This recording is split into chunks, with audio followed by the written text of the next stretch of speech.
So ngayon po mga kapatid, ay tapos po tayo sa ating magiging topic po ngayong gabi. Pero bago po yan, ay rinig niyo po ba yung aking boses o mas rinig yung ingay ng mga bata sa labas? Rinig naman po. Kung rinig po ay pwede po kayong Loud and clear, Pastor. okay, so thank you po. So lilipat lang po ako ng pwesto para medyo yan. Para mas ay hindi, pangit pala yung ilaw dito. Dito na lang pala. Okay po. So ang ating pong topic ngayon mga kapatid ay meron pong pamagat na the Sabbath, the foundation of Sabbath observance and its objections. So, kung ating pong papansinin ay ang Sabbath ay isa sa pinaka-unique doctrine ng Seventh-day Adventist na kung saan ay marami pong mga Christians ang umaatake sa atin dahil dito po sa paniniwala na ito.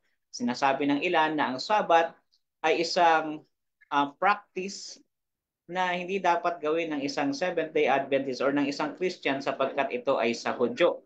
Pero ngayon, pag-aaralan natin at titingnan natin mula sa banal na kasulatan na ano ba yung foundation ng Sabbath observance natin at bakit importante na malaman natin ito para makita natin kung dapat ba tayong ipangilin pa rin ito ng mga Kristiyano sa panahon ngayon. So una sa lahat mga kapatid ay gusto kong tingnan natin yung meaning ng salitang Sabat. Yung word na Sabat, mga kapatid, ang kahulugan niya, siya po actually ay galing sa salitang Hebrew na Shabbat na ang ibig sabihin ay rest. Ano po? Ang meaning ng salitang Shabbat ay rest, cessation, and stop. Ano po? Sa iba naman ay resist or disease. Ayan. So, ibig sabihin, ang kahulugan ng Shabbat ay pamamahinga o kaya naman ay pagtigil sa iyong activity or sa iyong ginagawa. Pagdating naman sa Griego, ito naman po ay isinalin na Sabaton, na kung saan ay seventh day of the week. So yun po, ang Hebrew word ay Shabbat, ang Greek word naman ay Sabaton, na ang meaning din ng Sabaton ay rest, cessation, and stop or pagtigil mula sa iyong activity. So ngayon, ano ba yung foundation ng Sabbath, ng Sabbath observance? Una, Sabbath observance ay ang kanyang foundation matatagpuan natin sa araw ng paglalang ng Diyos or sa creation. Pangalawa, ang foundation nito ay sa pagiging redeemer or savior ng ating Panginoon. Kaya naman nakasulat dito, Sabbath observance commemorate God as creator or God as creator po ito. What creatorship nalagay natin. Number two, commemorate God as redeemer. So yun po yung meaning yun po yung ipinapaalala sa atin ng Sabbath. Every time na tayo ay magkikip ng Sabbath, it reminds us na ang Diyos ay creator. Ibig sabihin, taliwas sa paniniwala ng mga tao ngayon na tayo ay product of evolution, ipinapakita sa atin na tayo ay naniniwala na mayroong Diyos na nag-design at nag-create sa atin. Pangalawa, naniniwala rin tayo at pinapaalala sa atin ng Sabat ang Diyos bilang manunubos natin, nagligtas sa atin. Ano? So ngayon, buksan niyo po yung inyong Bible sa Genesis chapter 2 verse 1 hanggang 3. Ayan, buksan niyo po yung inyong mga Bible. Hindi po ako naglagay ng Bible dito para meron pong magbabasa. At ang una pong makakita ng talata ay maaari pong basahin natin ang Genesis chapter 2 verse 1 hanggang 3. Sige po, Sister Gwen, maaari po bang pakibasa?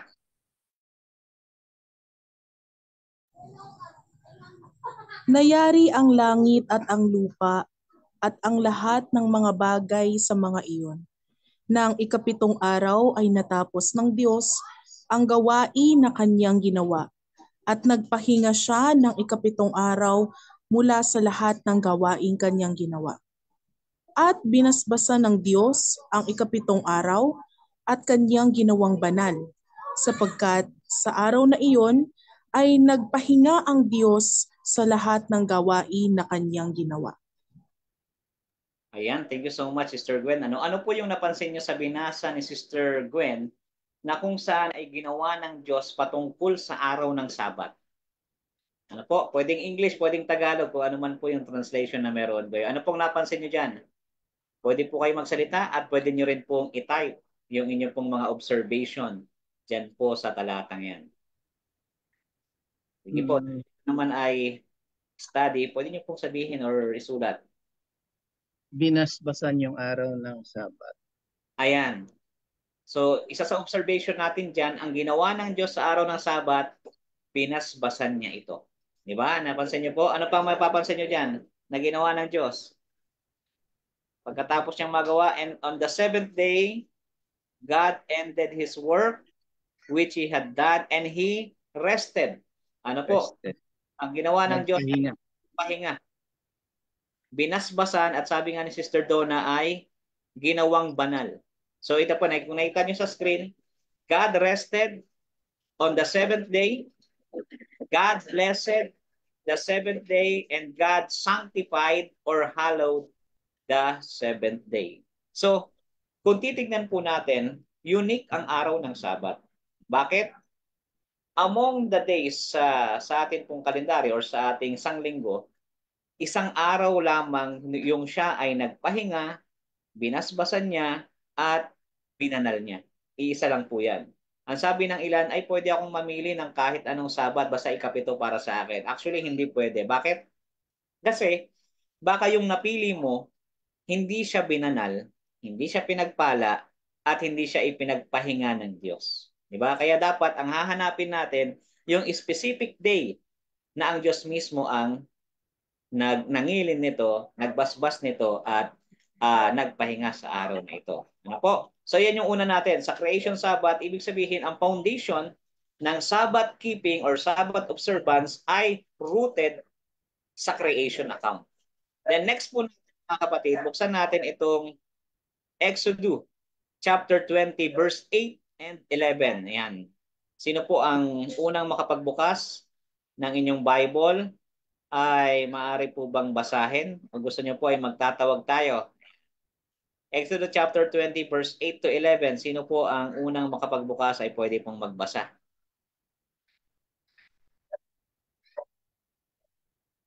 Okay, si Sister Hilda ata ang unang nakahanap. Nakamute pa po kayo, nakamute. Yan.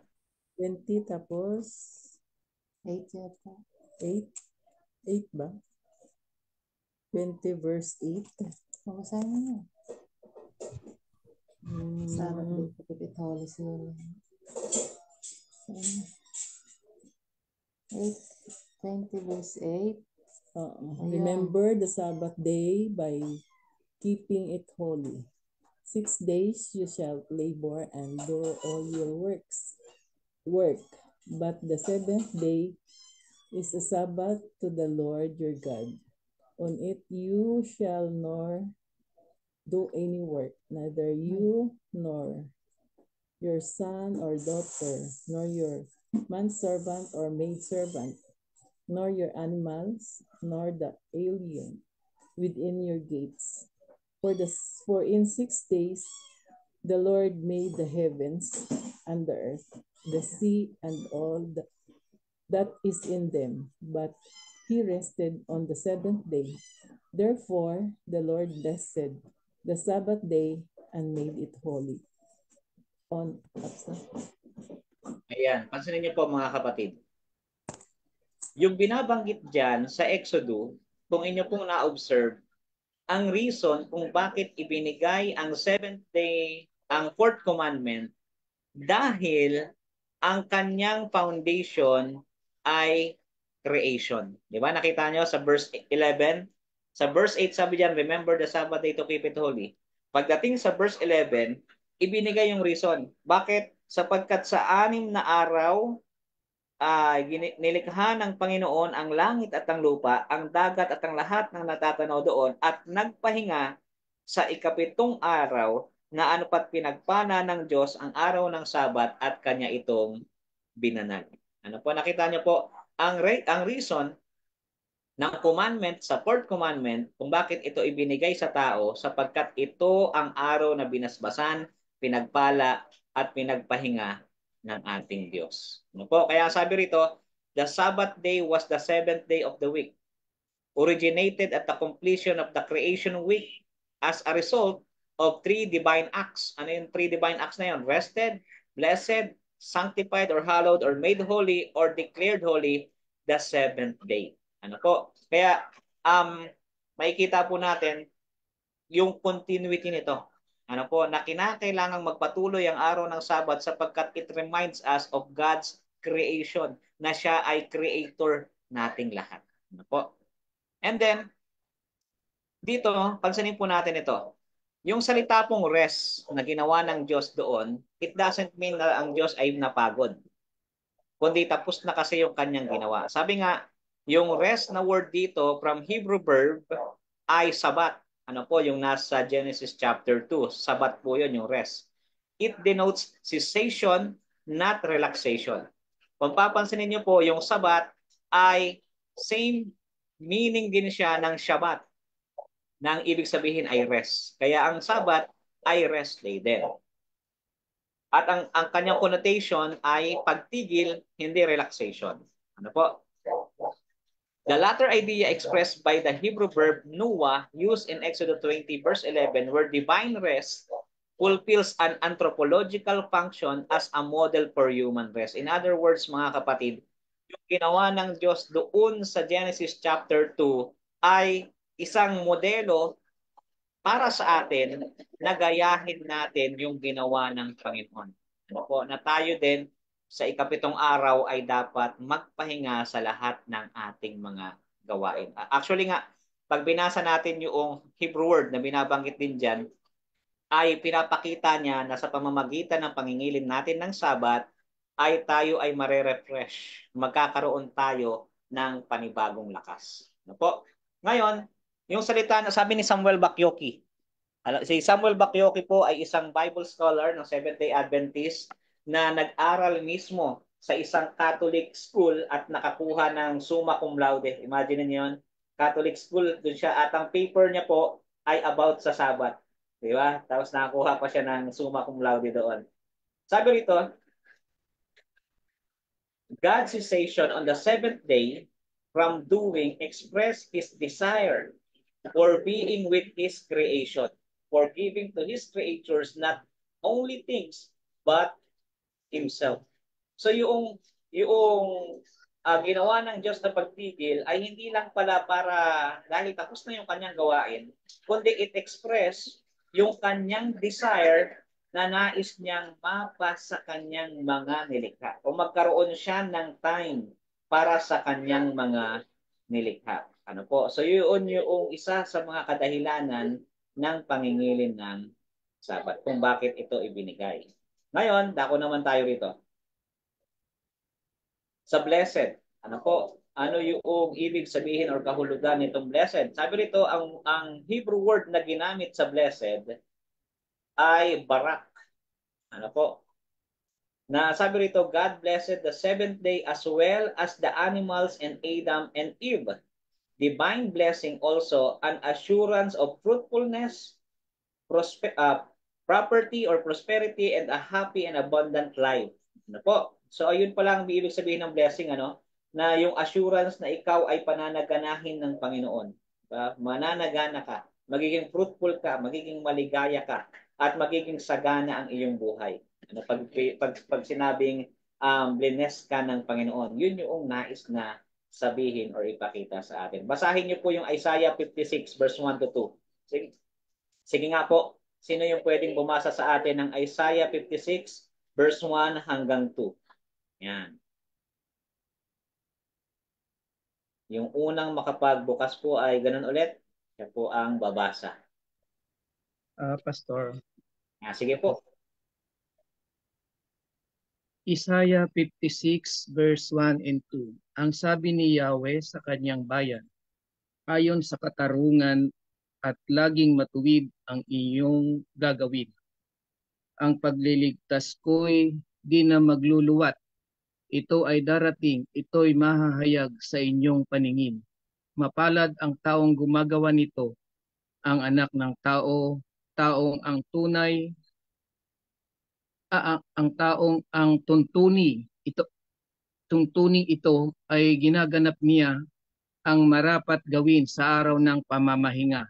Sa gawang masama ang kanyang sarili iniiwas. Iba to eh.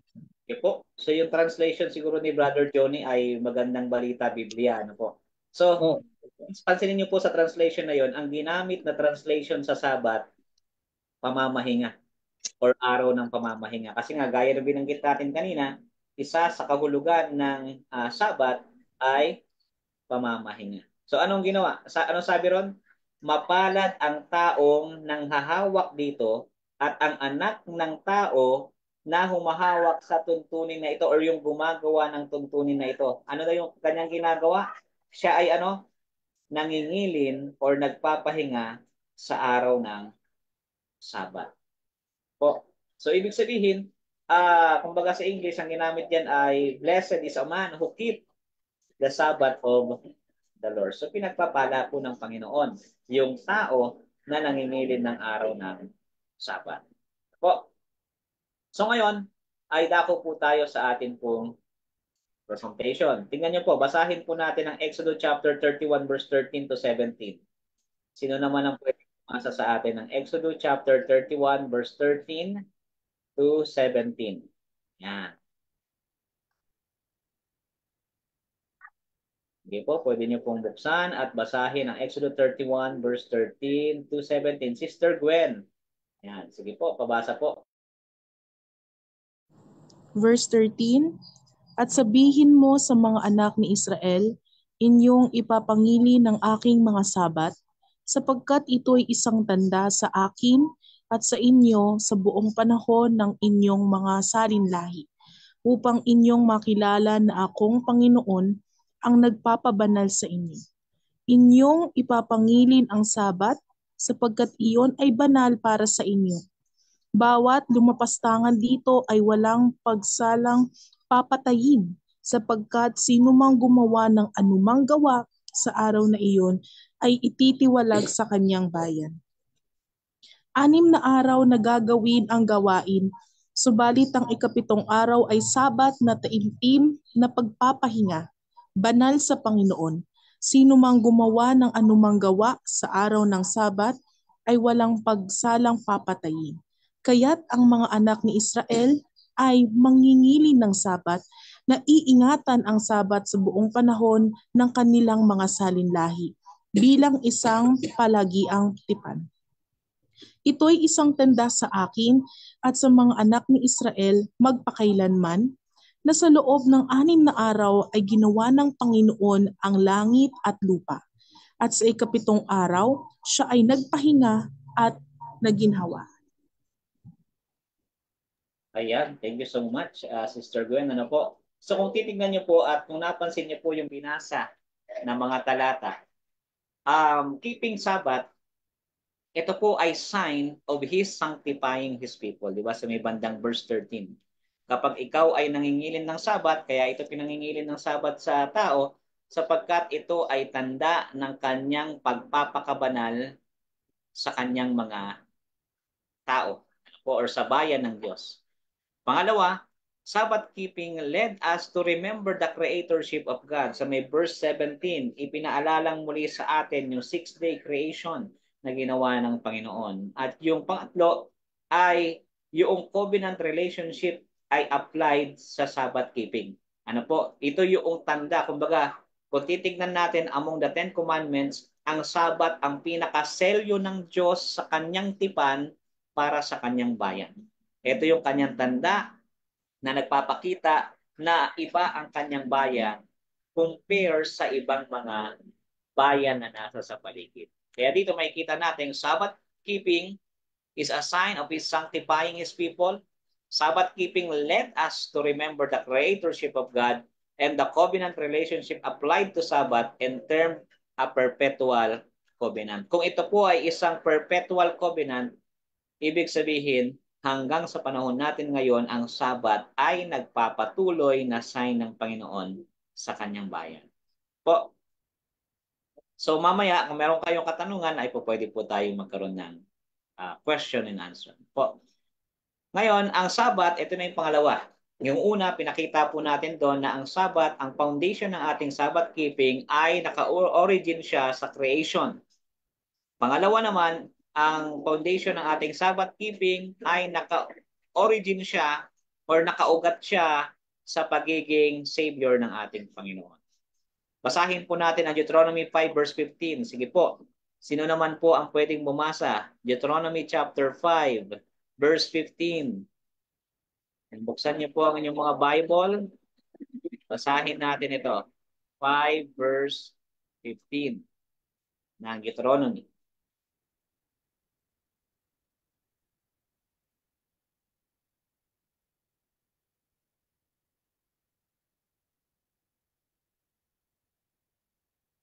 Sino po sa inyong mauna ay mag-open lang po kayo ng mic, then basahin po natin yung talata.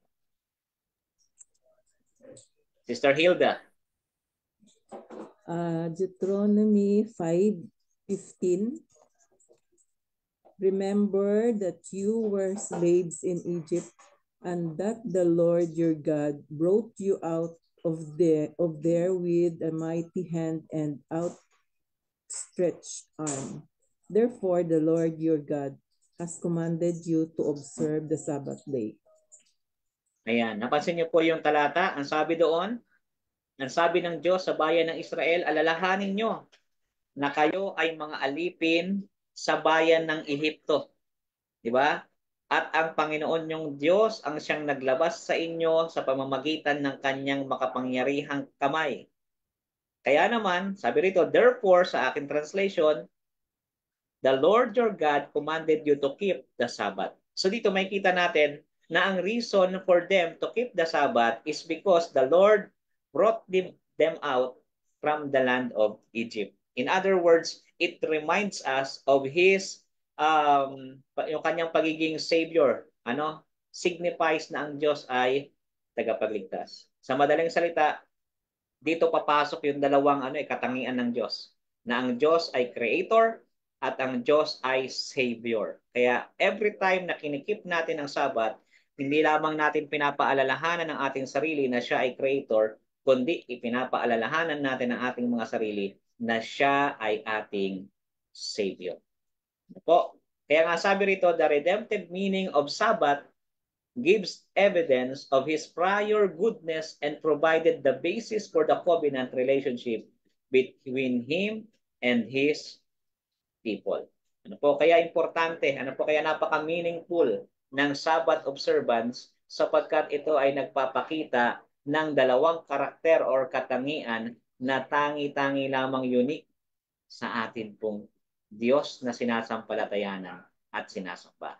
Po. So ngayon, dakuan pa po natin ito. Ngayon ay dakuan natin yung ilang mga objections patungkol sa araw ng Sabat. Alam niyo po, ito ay medyo matindi ito sapagkat marami pong objections ang bumabangon. Number one, objection ay no command to keep the Sabbath in Genesis. Di ba? Kung papansinin natin, siguro binabangon din ito sa ilang mga group ng mga nagdedebating mga Kristiyano, di ba? Sinasabi nila na no command to keep the Sabbath in Genesis. Wala namang utos na dapat kang mangilin ng Sabbath sa Genesis. Pangalawa, wala daw example ng Sabbath keeping ang nakarecord sa Genesis. Basahin natin ang entire Genesis. Wala diyang nakarecord na si Abraham ay nagsabat o ang ibang mga patriarchs ay nagsabat. Pangatlo, walang na-mention na na word na Sabat sa Genesis. Kasi ang binanggit doon sa Genesis chapter 2 ay God rested on the seventh day. Wala daw word na Sabat. At number 4, yung formula na and there was evening and morning na ginamit sa Genesis creation account ay wala sa Sabat. Ang nabanggit lang ay yung first day of the week, first day, nagkaroon ng hapon, ng umaga at ng gabi, unang araw. Kalawang araw, ng umaga at gabi, pang ikalawang araw. Bakit daw sa 7th day ay walang ganun? So ngayon, sasagutin po natin ito. Ano po? Para nang sa ganun ay maging malinaw sa atin. Wala siya sa PowerPoint, pero i-share ko po sa inyo itong PowerPoint na ito at nilagay ko po sa notes yung kasagutan po natin dito. Ano po? Una, sa question number 1, no command to keep the Sabbath in Genesis. First, dapat po nating tandaan na ang aklat ng Genesis ay hindi po siya book of commandments. Ang ibig sabihin ng Genesis ay origin. Sa madaling salita, ang Genesis is a book of origin, not a book of commandments. Kaya wag nating hahanapin sa Genesis yung command about Sabbath. Saan natin makikita yung command about Sabbath? Sa Exodus chapter 20, verse 8 hanggang 11. Nakita niyo po? Kasi nga, ang book ng Exodus, doon na ibinigay yung mga kautusan ng Diyos. Kaya nga sabi doon, remember the Sabbath day to keep it holy.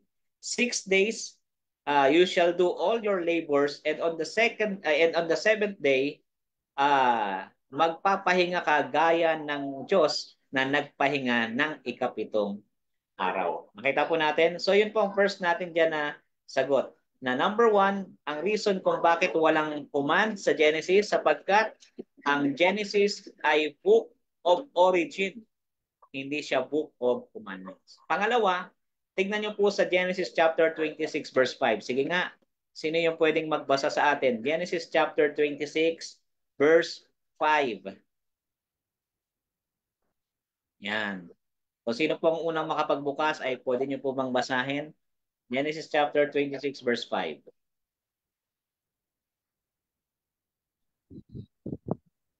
Genesis, Pastor, chapters 26 verse 5. Genesis chapter 26 verse 5. Sapagkat sinunod ni Abraham ang aking tinig at ginanap ang aking bilin, ang aking mga utos, ang aking mga palatuntunan at aking mga kautusan. Ayan, pansinin niyo po. Si Abraham, sabi diyan, ginanap ang kanyang mga kautusan. So, bagamat wala sa mismong aklat ng Genesis yung utos about Sabbath, it's implied sa Genesis 26 verse 5 na si Abraham ay may ginaganap na utos. Actually nga mga kapatid, pag binasa nyo ang buong Deuteronomy, basahin nyo ang Deuteronomy hanggang Deuteronomy chapter 16, Deuteronomy chapter 16 hanggang 2 Kings chapter 4 verse 22. Wala kayong mababasang Sabbath. Pero it doesn't mean na ang Sabbath ay hindi nag-e-exist nung time nila. Kasi pagdating ng 2 Kings chapter 4 verse 23, pinanggit na yung Sabbath. Doon lang ulit nabanggit ang Sabbath. At yung pagkakabanggit sa Sabbath ay nagpapakita na ang Sabbath ay isang nagpapatuloy na utos at practice na ginagawa ng mga Israel. So, nangangahulugan lamang, ito ay parang argument from the silence, na hindi porket tahimik ang Genesis about Sabbath, hindi siya na-mention, ay wala ng Sabbath. Same thing sa Deuteronomy chapter 16 hanggang 2 Kings chapter 4 verse 22. Bagamat hindi na nabanggit ang Sabbath doon, pagdating ng verse 23, makikita natin na ang Sabbath ay isang practice and command na aware sila at ginaganap nila. Ngayon, sabi nga sa atin ng Mark chapter 2 verse 27. Sige nga po, buksan natin ang Bible natin. Mark chapter 2 verse 27. Ano po ang sabi? Mark chapter 2 verse 27.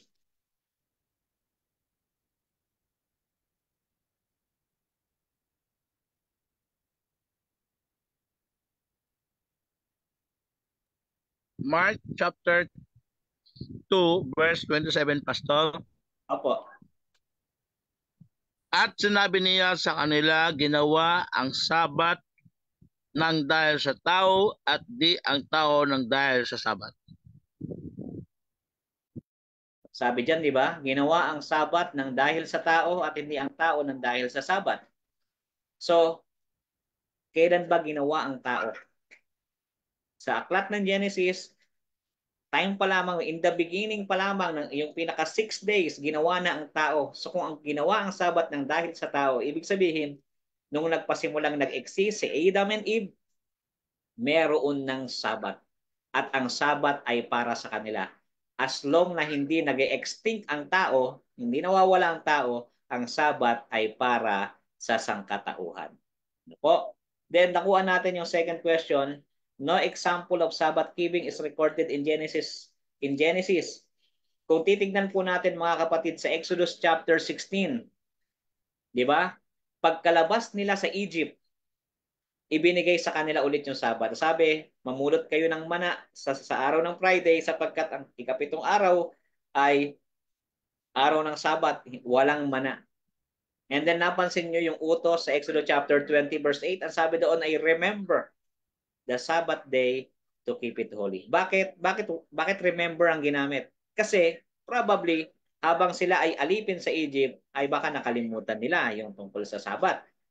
So, bagamat walang example of Sabbath keeping na recorded sa Genesis, pagdating sa Exodus 16 and 20, pinapakita sa atin na meron ng pangingilin ng Sabbath sapagkat bakit pa sasabihing remember kung wala naman palang practice ng Sabbath. At gaya ng binasa natin kanina, si Abraham, sinusunod niya ang utos ng ating Panginoon. At dahil si Abraham ay tao, at ang Sabat ay ginawa para sa tao, sa makatuwid si Abraham, yung ibang mga patriarchs ng Bible ay nangingilin ng Sabat. Po. Then, nakuha natin itong number 3. Yan. Mamaya sa presentation na to, nandito rin po yung sagot na yan. Wala daw mention ng word na Sabat sa Genesis. Alam niyo po, yung word mismo, yung noun na Sabat, hindi po talaga makikita sa Genesis. Pero yung word na Sabat o yung verb niya na Sabat, na rest or nagpahinga, ay makikita po natin doon. Sapagkat yung word na Shabbat na nangangahulugan ng to cease, to stop, ay present naman po siya sa Genesis chapter 2, verse 1 hanggang 3. Na ito po ay tumutukoy sa 7th day of the week. Kaya naman mapapansin nga po natin, doon sa binasa natin, sa Exodus chapter 20, verse 8 and 11, ang sabi doon, alalahanin mo ang araw ng Sabat upang ingatang banal. Ano ang pundasyon? Sabi sa verse 11, sapagkat sa 6 na araw ay nilikha ng Diyos ang langit at lupa at ang lahat ng mga natatanaw doon. Saan ibinabalik ng Exodus yung reason kung bakit kailangang i-keep ang Sabat? Babalik at babalik pa rin sa Genesis. Ano po, nakita po natin? Kaya, bagamat yung word, na Sabat ay wala doon. Ano po, makikita natin na yung meaning niya, yung salitang rest na ginawa ng Diyos ay existing na doon sa Genesis chapter 2. At yung reason kung bakit dapat ipangilin ang Sabat ay sapagkat ang Diyos ang gumawa ng langit at lupa na kung saan ay nangyari naman sa aklat ng Genesis. Kaya naman, hindi ito nangangahulugan na hindi siya kinakailangan ng ingatan. Ano po? Or wala talagang Sabat doon. Doon, implied na makikita natin doon sa Genesis. Ano po? And then, itong panghuli. Kasi nga naman, hindi nga binanggit na there was evening and morning and the 7th day. Walang ganun, ano? Pero, pagdating naman dito sa Genesis chapter 1 verse 5. Sige po, buksan niyo yung Bible niyo, Genesis chapter 1 verse 5. Basahin natin. Ang sabi rito, God called the light day and darkness he called night. So the evening and the morning were the first day. Alam niyo po, itong pattern na ito, tuloy-tuloy po yan. Pagdating ng second day, ganun din. And there was evening and morning were the second day. And there was evening and morning were the third day. Tuloy-tuloy po yan. Ngayon, sa salitang Hebreo, yung word na day, yan po sa Hebrew ay Yom. Y-O-M, Yom. Ang salitang Yom, magiging 24-hour or literal 24-hour ang kanyang meaning kung meron po itong kasamang number. Halimbawa, sabi rito, first day, chapter 1, verse 5. Evening and morning, first day. Or first, tapos yung day dito ay yom. Kapag meron po yung number, ito po ay literal 24-hour. So, ibig sabihin, kung ang first day, second day, third day, hanggang sixth day ay literal 24-hour, therefore, yung seventh day, literal 24-hour. Alangan naman na yung sixth day lang ang literal, na 24 oras, then pagdating sa seventh day, thousand of years na siya. Diba? Kasi ganun ang paniwala ng iba eh. Yung naniniwala sa billion of years, yung edad ng ating Earth. Kaya nga, dito makikita natin na yung 24 hours, mga kapatid, sa seventh day, bagamat wala yung word na evening and morning, ay pareho po yung kanyang meaning sa kanyang immediate context na yung 6 days na nauna ay 24 hour. Therefore, yung seventh day ay literal 24 hour. Kasi kung ito po ay thousand of years, dapat ang command sa Exodus chapter 20 verse 11 ay every 1,000 years tayo nagsasabat. Kaso hindi, every seventh day of the week. So, ibig sabihin, ito ay literal 24 hour. Po. So, ngayon, nakuha natin yung question na which day is the seventh day of the week. Sang-ayon sa Exodus 20 verse 8 hanggang 10, ang seventh day of the week ay ang Sabbath day. Na po.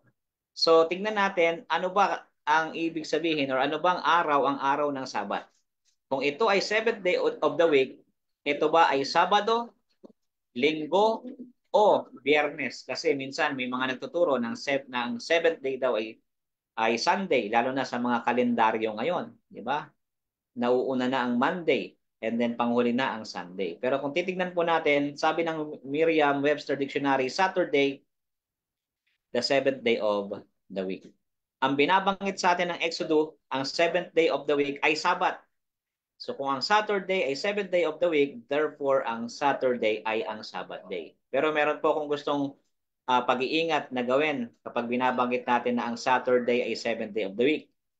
Keep in mind na tayong mga Seventh-day Adventists, kapag sinasabi natin na ang Saturday ay Sabbath day, ang nasa isipan natin ay Biyernes paglubog ng araw hanggang Saturday paglubog ng araw, yun ang Sabbath or Saturday na nasa ating isipan at nasa ating theology. Po, so yun yung ibig nating sabihin. Kaya every time na sasabihin natin na sa Sabbath, sa Saturday, ang ibig lamang po nating sabihin ay Friday, sunset to Saturday, sunset. Yan po ang nasa Leviticus chapter 23. Po. Ngayon, tignan po natin ito. Ako po ay gumamit ng at least tatlong magkakaibang translation para makita natin at matukoy na ang Sabat talaga ay Saturday. Actually, napakarami nito, pero ito po yung tatlo. Una, yung GNB, Good News Bible. Ang sabi dyan, it was Friday and the Sabbath was about to begin. Then the women who had followed Jesus from Galilee went with Joseph and saw the tomb and how Jesus' body was placed in it. Then they went back home and prepared the spices and perfumes for the body on the Sabbath day. On the Sabbath, they rested as the law commanded, very early on Sunday morning. Pansinin niyo po itong text na to. Unang na-mention ay Friday.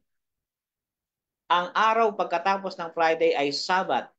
At ang araw pagkatapos ng Sabbath ay Sunday. Sa madaling salita, napapagitnaan ng Friday at ng Sunday ang Sabbath.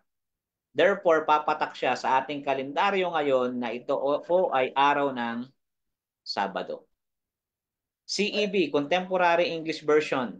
Sabi, it was Friday and the Sabbath was about to begin.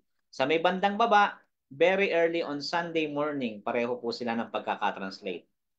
Sa God's Word, translation, it was Friday and the day of worship was just beginning. So Friday, after Friday ay day of worship, and then pagkatapos ng day of worship, ang sabi rito sa may bandang baba, very early on Sunday morning. So Friday, day of worship, and Sunday. So sa madaling salita mga kapatid, makikita natin based sa mga translation na ito para hindi na tayo mahirapan na ang 7th day ay Saturday, hindi Friday, hindi Sunday. Ano po?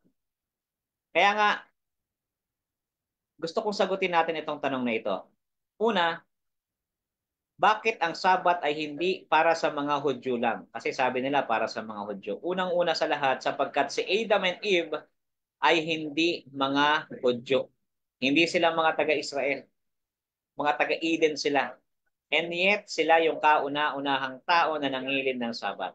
God blessed the 7th day and sanctified it before sin entered. So bago pa pumasok ang kasalanan, meron ng Sabat at ang Sabat ay banal. Sanctified means to set apart for holy use. The only ones in the Garden of Eden for whom the Sabbath was set apart were Adam and Eve who weren't Jewish. Ano? Ito po ay set apart, binukod, itinangi ng Diyos, binanal ng Diyos ang araw ng Sabbath. Pangalawa, the 7th day is the Sabbath of the Lord, not the Sabbath of the Jews.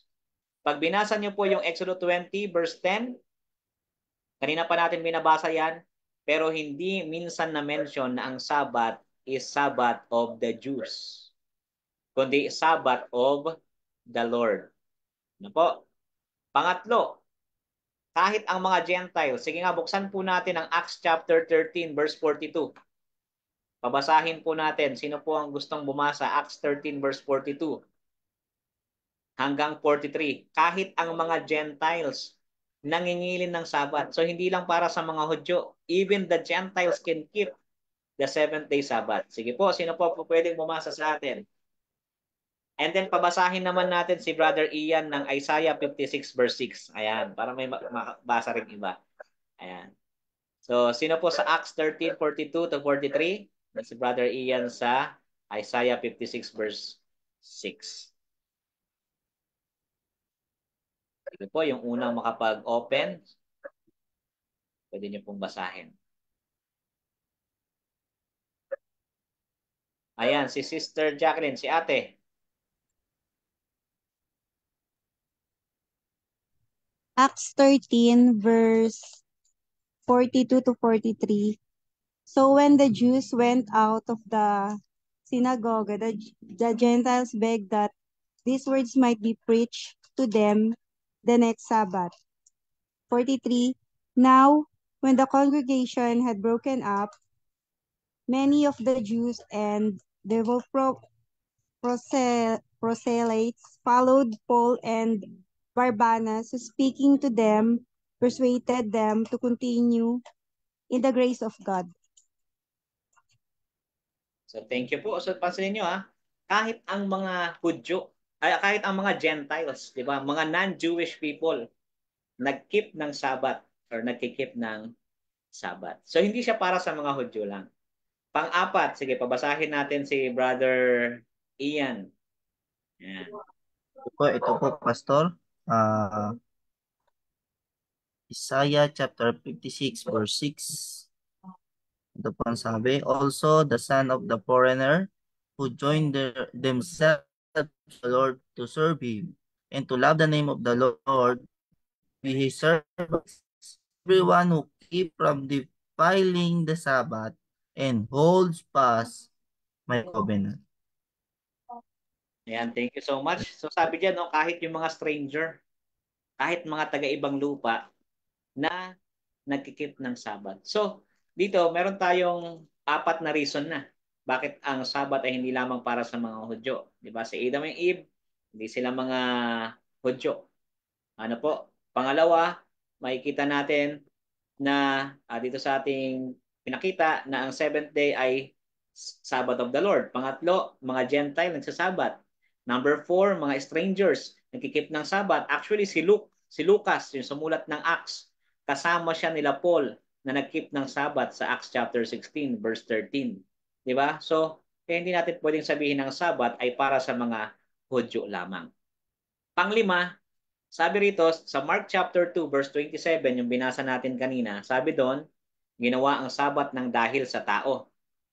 Yung term po doon naman ay generic term na hindi siya tumutukoy sa anumang partikular na grupo gaya ng mga Hudyo, kundi ito po ay all human being. Kasi ang Greek word na ginamit po diyan ay anthropos. Ano po? Sa Griegong, ito, sabi nga rito, anthropos, kung nababasa niyo po itong Greek letter na ito, sabi ito ay O or Ho, human being, person, people, humanity in general. So ibig sabihin, yung sinabi ng Mark 2:27 na ginawa ang Sabat ng dahil sa tao, it refers generally sa lahat ng mga tao, to the entire human being, not on a specific group of people gaya ng mga Hudyo. Ano po? Kaya dito at least meron tayong 5 reasons why the 7th-day Sabbath is not for the Jewish only but for all human being. Ano po? Pansinin niyo pa to. Ako po ay may ganitong libro, Pasyong Mahal. May libro po ako niyan dito sa bahay. At ito po ang sabi ng libro ng Pasyong Mahal. At sa Genesis na libro, nalalaman ay ganito. Nang lalangin itong mundo nitong Diyos na totoo kaarawan ng Domingo. Nung tinignan ko yung word na Domingo sa Spanish, ibig sabihin niya ay Sunday. Nung ginawa ng Diyos ang mundo, ang starting day niya ay Sunday. Tinutuot siniyasat ng Santa Iglesyang Dilag, ito yung Roman Catholic Church, ang sa Genesis na sulat aniya ay pawang tapat po yan, at Diyos ang napahayag. 6 na araw ay bago nangyayari itong mundo, 10 nang gawin ang tao, nagtahan sa ika-7, itong Diyos na totoo. Ito'y pasunod sa atin ng Diyos na maawain, at kaya ipinagbili na talimahin at sundin, ang Sabado'y ipangilin. Imagine nyo yan, kahit ang Pasyong Mahal, page 5, nagpapatotoo na ang Sabado ay kinakailangang ipangilin. Ano po, hindi lamang tayo ang nagsasabi na. Kahit ang ibang mga churches na nag-aral ng Bible, they admitted that the 7th-day Sabbath is still in existing hanggang sa panahon natin ngayon at mararapat lamang na ikip. Sabi naman ng the most revered Dr. James Butler sa kanyang Catechism, which day is the Sabbath day according to the Catholic Catechism? Question, what day was the Sabbath? Answer, Saturday. Question, who changed it? Answer, the Catholic Church. So, aminado sila na kanila itong pinalitan. At next time, pag-aaralan natin yung change of the Sabbath. Ano po? Siguro yun ay sa season 2 natin. Question, which is the Sabbath day? Ito naman po ay sa the Catechism of Catholic Doctrine. Ang sabi rito, Saturday is the Sabbath day. Answer, why do we observe Sunday instead of the Saturday? Answer, we observe Sunday instead of Saturday because the Catholic Church in the Council of Laodicea transferred the solemnity from Saturday to Sunday. So, di ba, nakikita po ninyo kahit ang mga catechism ay nagpapatunay na ang Sabbath ay Saturday at hindi po ito Sunday or anumang ibang mga araw. Ano po? So, tingnan pa natin yung iba pang mga references natin. Ito naman ay si Cardinal James Gibbon, The Faith of Our Fathers, page 72 to 73, 16 edition. Sabi dyan, is not every Christian obliged to sanctify Sunday and to abstain on that day from unnecessary servile work? Is not the observance of this law among the most prominent of our sacred duties? Ito yung kanyang mga tanong ni Cardinal James Gibbon. Sabi niya rito, but you may read the Bible from Genesis to Revelation and you will not find a single line authorizing the sanctification of Sunday. The scriptures enforce the religious observance of Saturday, a day which we never sanctified. Di ba? Ito yung isang nakakalungkot na katotohanan na bagamat they admitted na ang Sabat ay Sabat ng Panginoon at alam nila ito. At sabi niya rito, ito yung nakakalungkot sa atin, wala talaga sa Bible ang Sunday keeping at yung Sabat ay hindi natin kinikip. Sabi naman ng Catholic Virginia, for example, nowhere in the Bible do we find that Christ or the Apostle ordered that Sabbath change from Saturday to Sunday. Di ba? Kahit sila sabi nila, wala namang utos si Jesus Wala ring utos sa mga apostol. We have the commandment of God given to Moses to keep holy the Sabbath day. That is the seventh day of the week, Saturday. Today, most Christians keep Sunday because it has been revealed to us by the Roman Catholic Church outside of the Bible.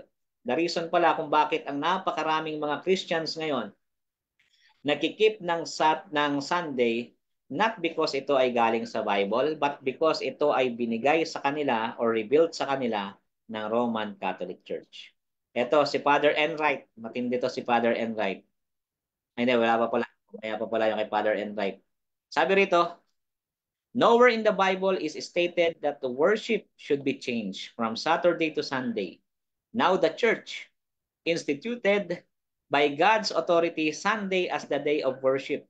This same church by the same divine authority. So sinasabi nila na wala sa Bible ang change ng Saturday to Sunday. Ito ay galing lamang sa Catholic Church. Ito pa, isa pang kay John Locke. If we consulted the Bible only, we should still have to keep holy the Sabbath day, that is Saturday. Father Enright, ang challenge ni Father Enright, sabi niya, pag nahanapan niyo ko ng text sa Bible na nag-o-authorize ng Sunday keeping, magbibigay ako ng $1,000. Diba? Kahit isang father, isang pari na ang nag-challenge niyan. At nakakalungkot, wala ni isa ang nakapagpatotoo sa kanya.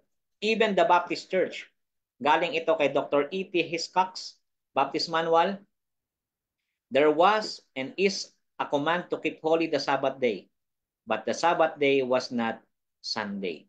It will, however, be readily said, and with some show of triumph, that the Sabbath was transferred from the seventh day to the first day of the week, with all its duties, privileges, and sanctions. Earnestly desiring information on this subject, which I have studied for many years, I asked, where can the record of such a transaction be found? Not in the New Testament, absolutely not. There is no scriptural evidence of the change of the Sabbath institution from the seventh day to the first day of the week. Imagine niyo kahit isang Baptist scholar, sabi niya, wala naman sa Bible pala yung ating ginagawa. Kahit sinasabi nila na nalipat sa Sabbath, sa Sunday ang sanction, ang privilege ng Sabbath, wala daw siyang nakitang ganun. Diba? Ang sabi naman ng mga Methodists, the Sabbath was made for man, not for the Hebrews, but for all men. Presbyterian, the Christian Sabbath, Sunday, is not in the scriptures and was not by the primitive church called the Sabbath. So hindi daw tinatawag na Sabbath talaga ang Sunday kahit ng mga nauna pang mga Kristiyano. At sabi ng isang church, St. Catherine Church Sentinel, perhaps the boldest things, the most revolutionary change the church ever did, ito po yung Catholic Church, happened in the first century. The holy day, the Sabbath, was changed from Saturday to Sunday. The day of the Lord was chosen not from any direction noted in the scriptures, but from the Catholic Church sense of its own power. People who think that the scripture should be sole authority should logically become Seventh-day Adventists and keep Saturday holy. Diba? Kahit itong church na ito, sabi nila, ang pinaka mapangahas na ginawa ng Catholic Church, baguhin yung holiday from Saturday to Sunday. At ang sabi niya, kung ikaw ay isang tao na nag-iisip na ang Bible lamang ang pinaka-authority mo, logically magiging Seventh-day Adventist ka. Di ba? Kahit hindi tayo nagsasabi niya, no, sila na magiging Adventist, ang isang tao na Bible ang kanyang ginagamit para sa kanyang faith and belief. Po. Then, isa pang text. So nakita po natin, kahit ang ibang mga churches, Catholic Church, Baptist, Presbyterian, Methodist, they believe sa Sabbath. Pero hindi nila pinapractice. Ngayon, ang Sabbath po ay isang napaka-importanting institution na ginawa ng Diyos sapagkat ang sabi ng Ezekiel 20 verse 12 to 20, ito ay sign ng Diyos sa kanyang bayan. Sabbath is a sign between God and His people. Sign of His sanctifying His people. Kaya importante ang institution ng Sabbath. Ngayon, mga kapatid, ay hanggang dito muna tayo. Dito natin puputulin yung ating study na nakikita natin na ang Sabbath ay tanda ng Diyos para sa kanyang bayan. So kung meron kayong question, ay feel free na magtanong po kayo dahil after nito, meron po tayong question and answer. Any question po mga kapatid? Pwede po kayong makapagtanong. Ayan. Sige po, Sister Bell, nagtaas po kayo ng kamay. Pastor, so malinaw naman po yung sa mga explanations nyo na Bible-based. Tanong ko po is, nagkakasala po ba ako if like in the afternoon uwi na ako matutulog? Tapos, yun, parang sapat na akong mag-attend ng divine service, nag-vesper ako, nag-divine service ako. So, okay na po ba sa akin? Okay na po ba yung nagagawa ko na after that, magpapahinga na ako sa bahay and sleep in preparation for my work in the evening? Yan. Thank you so much po, Sister Bell. Ano? So, kung titingnan po natin, maganda po yung question. Ako ba yung nagkakasala kapag hindi ako kumpletong nangingilin ng Sabat sa hapon ay natutulog na ako? Yung word po na kung nagkakasala ba, ay actually ang makakasagot niya na yung Diyos. Ano po, sapagkat siya ang nakakaalam ng puso natin at lahat-lahat sa atin. Pero gusto kong makita natin yung principle. Ang sabi kasi ng Bible, remember the Sabbath day to keep it holy. Ibig sabihin, ang araw ng Sabat na ito ay kaya po natin iniingatang banal ito para purihin ang ating Panginoon at ingatan pong banal ang araw na ito. So ang binigay kasi sa atin ay isang araw para siya ay purihin at sambahin. Ano po? So hindi lamang sa umaga, hindi lamang divine service ang pagkikip natin ng Sabat, kundi the whole Sabat itself. Ayun po yung principle na binigay sa atin na dapat nating ingatang banal. Po. And then, it doesn't mean naman na dapat sa church ka lang kapag araw ng Sabat. Kasi maging sila Jesus Christ, lumalabas sila, gumagawa sila ng mga missionary work kapag araw ng Sabado. Ano po? Kaya naman, kung nasa labas tayo, dapat ay meron tayong missionary work. Kaya nga, ang payo sa atin mga kapatid, Sabat, in the morning, meron tayong yung ating particular service. Then pagdating ng afternoon, magkakaroon tayo ng evangelism, visitation, pagdalaw sa mga may sakit, pray over, para lang sa ganun ay mas masulit natin ang araw ng Sabat. So yun po yung magiging sagot ko doon sa question ni Sister Bell. No? Kasi ano yan yun bang hindi mo pagdalo sa hapon, paano mo siya ini-spend? Ano yung ginagawa mo sa hapon? So yun ang magiging tanong. Then balikan natin yung principle ng Bible. Sabi ng Bible, remember the Sabbath to keep it holy. Iingatan ko bang banal ang araw ng Sabbath kung hindi ako a-attend sa hapon, nasa bahay lang ako, mag-isa lang ako, nagme-meditate ba ako, nagre-review ba ako ng kanyang salita, gumagawa ba ako ng missionary work, o ito ay more lang para sa akin. Ano po? So, kaya nga meron po tayong preparation day. Actually, pag tinignan natin yung mga practice ng mga Hudyo, ang Friday ay preparation day. As much as possible, yung kanilang mga dapat gawin, ginagawa na nila. And then pagdating ng hapon ng Friday, nagpapahinga na sila, nagpe-prepare na sila kasi pagdating ng Saturday, dapat kumpleto yung tulog mo, kumpleto yung lakas mo sapagkat ang araw na ito ay para sa service sa Panginoon. So ganun nila i-practice at ikip ang Sabat. So yun po yung aking sagot doon sa question ni Sister Bell. Meron po kayo. Pastor. Yan, sige po. Question po si... Ako po. Good evening po sa lahat mga kapatid. Pastor, doon po sa Exodus chapter 31, 13 hanggang 17, kung saan doon ay may binabanggit doon patungkol sa kapag naging paglabag mo ng Sabat sa panahon ni Moises ay yung papatayin. Ngayon, paano natin yon sasagutin sa panahon natin ngayon kung saan yung mga lumalabag sa Sabat ba ay pinapatay ba natin? Ano po ba ang tamang kasagutan pagdating po dyan sa ganyang katanungan sa atin ng iba? Yun lang sa akin, Pas. Ayan. Thank you so much, Brother Albert. No? Alam niyo po kung bakit nilagay ko rin yung text na yun doon at pinabasa ko from 13 to 17 para makita natin yung word doon na kung gaano sila ka-strict sa pag-keep ng Sabat na kapag nilalabag talaga ng mga tao ay pinapatay nila. So ngayon, gusto ko makita natin mga kapatid. Una, dapat ba na, parang ang tanong ay, papatayin ba natin yung mga tao na makakalabag sa pangingilin ng Sabat? Kasi yun ang sabi doon na pinapatay yung mga hindi nangingilin ng araw ng Sabat. Nung time po kasi nila, ang tawag po sa kanilang government ay yung tinatawag po nating theocratic government. Ano po? Ibig sabihin, ang Diyos mismo ang direktang namamahala sa kanila. Kaya naman yung pagpatay nila roon ay out of judgment na galing mismo talaga sa Panginoon. Po, kaya nila ipinapatay yon. Ngayon, sa atin ba ngayon dapat ba nating patayin? Actually, hindi po. Sapagkat tayo po ay yung batas na naguutos na patayin ang mga lumalabag sa araw ng Sabat ay hindi na po existing yon. Kasama na po yon doon sa napako sa cross kasi yun po ay palatuntunan. Pag binasa natin yung Ephesians chapter 2, verse 15, ay makikita natin doon na yung mga naksusulat sa mga palatuntunan ay kasamang naipako. So wala na po siya. Pero yung moral law, yung ikaapat na utos na ipangilin mo ang araw ng Sabat, ay hindi pa po siya nawawala hanggang sa ngayon. Na po, halimbawa, basahin po natin siguro. Ito pong nasa aklat ng Awit 147, verse 19 to 20. Sige nga po, yung unang makapagbukas sa inyo, maaari po bang basahin? Exodus, Awit 147, verse 19 to 20.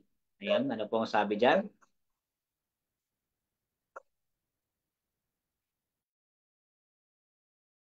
Diyan po makikita ninyo kung para kanino yung mga palatuntunan at mga kahatulan.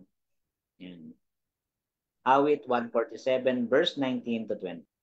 Pastor, kanyang ipinahayag ang kanyang salita sa Hakob, ang kanyang mga tuntunin at mga batas sa Israel.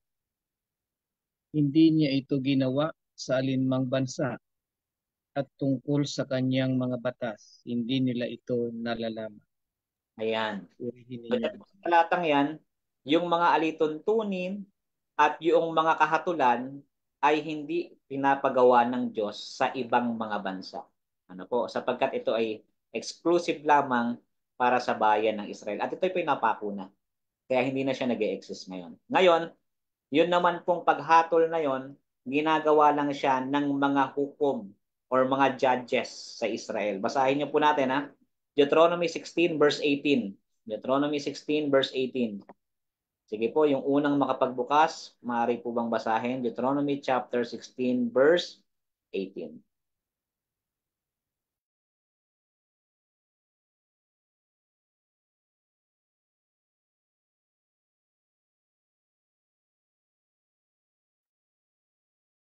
Ayan, sino po ang gustong bumasa nito? Deuteronomy chapter 16 verse 18.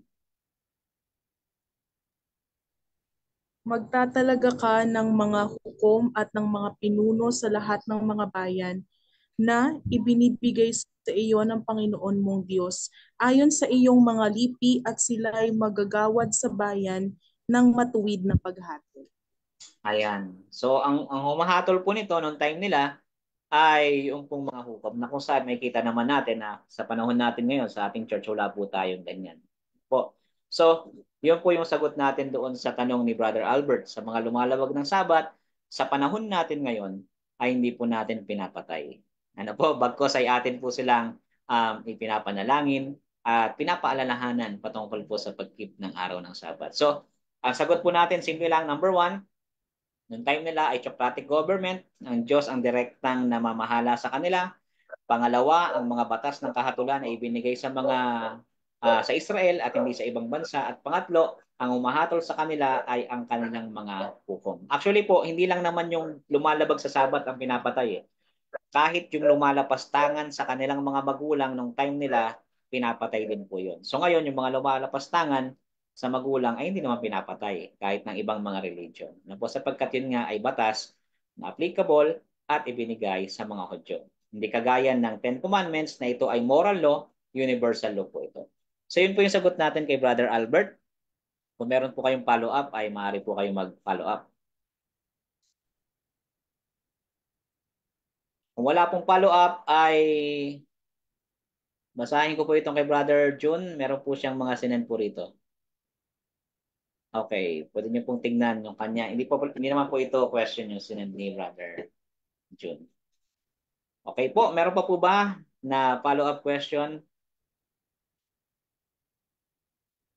Or paglilinaw, kung wala na po kayong question, mga kapatid,